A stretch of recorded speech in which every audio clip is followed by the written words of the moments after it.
Let's dive right into this explainer. Today, we're exploring the epic, incredibly turbulent historical forces that transformed Europe from a messy patchwork of monarchies into the modern nation-states we know today. It's really a massive story about how everyday people went from being mere subjects of a king to citizens bound by a shared, powerful identity, the making of us, if you will. Take a look at this. Back in 1848, artist Frederick Soriot brilliantly dreamt up this utopian vision. Long before it was an actual reality, he pictured distinct, united nations marching past the Statue of Liberty. You've got men and women of all ages and social classes paying homage, grouped together by their own distinct flags and national costumes. It was a super bold dream of worldwide democratic and social republics. It really set the stage for everything that was about to unfold. So, here's our roadmap for unpacking exactly how a national identity gets built. We'll start with the French Revolution, move into the rise of liberal nationalism, check out the Romantic imagination, see how they went about visualizing the nation, and finally end up at the Balkan powder keg. Section 1. The French Revolution. The Playbook for a Nation. Our journey kicks off in 1789. This is when sovereignty was violently, and I mean radically, transferred from the monarchy directly to the citizens.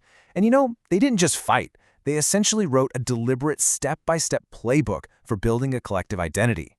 First up, they promoted ideas like La Patrie, the fatherland, to really hammer home this idea of a united community. Then, they ditched the old royal standard for a brand new tricolor flag. After that, they centralized their laws so they applied to everyone equally. And finally, they actively discouraged regional dialects to make French the one common language of the nation. Section 2. The Rise of Liberal Nationalism. The Political and Economic Shift. So as this whole idea of a nation starts spreading like wildfire across Europe, it merges perfectly with a brand new ideology pushed by the emerging middle classes. The word liberalism itself comes from the Latin liber, which literally means free. And for these middle classes, this was a massive, game-changing shift. They were demanding individual freedom, equality before the law, and this was huge at the time, the radical concept of government by consent, to finally put an end to autocracy. Now, liberalism kind of split into two distinct spheres. Over in the political sphere, they were demanding constitutions, representative government, and an absolute end to special privileges for the clergy. But what about economically? Well, they desperately needed unified territories just to be able to trade freely. I mean, imagine trying to do business today when every neighboring town has entirely different weights, measures, and random restrictions. It was a nightmare. So they demanded free markets and the total abolition of those state-imposed roadblocks. To fix that absolute economic mess, the Zollverein was created in 1834. Initiated by Prussia, this was basically an ingenious customs union. It completely abolished those annoying tariff barriers and, get this, drastically reduced the number of currencies from a chaotic 30+ down to just 2. That is a massive simplification. And it sparked a huge wave of economic nationalism that really strengthened the wider political sentiments growing at the time. Section 3. The Romantic imagination. Culture as a weapon. But here's the thing, a nation isn't just built on laws and unified money, right? It needs a shared heartbeat. So, thinkers and artists started using culture to ignite a true national spirit among everyday people. Take the philosopher Johann Gottfried Herder. He revived what he saw as true German culture through folk songs, poetry, and dances. Meanwhile, using vernacular or local languages was a brilliant way to carry modern nationalist messages to audiences who were mostly illiterate. And then you had figures like Karol Karpinski, who kept those nationalist feelings burning bright by turning things like operas and local folk dances into deeply felt national symbols. And this definitely wasn't just about pretty art and music. Speaking your own language actually became a dangerous, literal act of armed defiance against empires. For instance, after the Russian occupation, the Polish language was forcefully pushed out of schools and Russian was imposed everywhere. But the Polish people fought back. They organized an armed rebellion and used their native tongue as a literal weapon of national resistance. It's pretty incredible when you think about it. Section 4. Visualizing the nation. Giving abstract ideas a human face.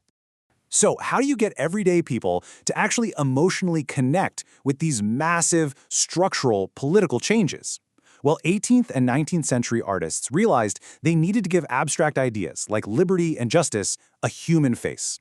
France adopted the female allegory Marianne to represent the Republic, erecting her statues in public squares just to constantly remind everyone of their national unity. Germany, on the flip side, created the striking Germania, prominently crowned in oak leaves. We can actually decode these striking visuals almost like a secret language. When artists painted or sculpted these figures, the objects they held meant something very, very specific.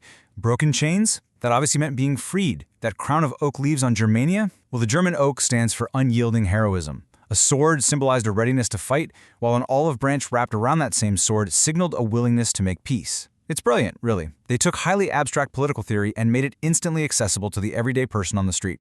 Section 5. The Balkan Powder Keg, When Nationalism Turns Fatal.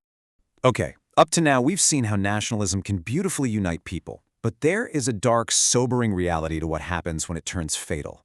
Prior to the 19th century, the incredibly diverse Slavic region of the Balkans was controlled by the Ottoman Empire.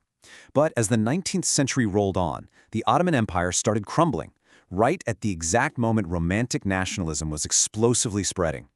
The Balkan peoples launched these fierce revolts for independence, and soon after, a massive big power rivalry erupted between Russia, Germany, England, and Austro-Hungary, who were all trying to counter each other's influence.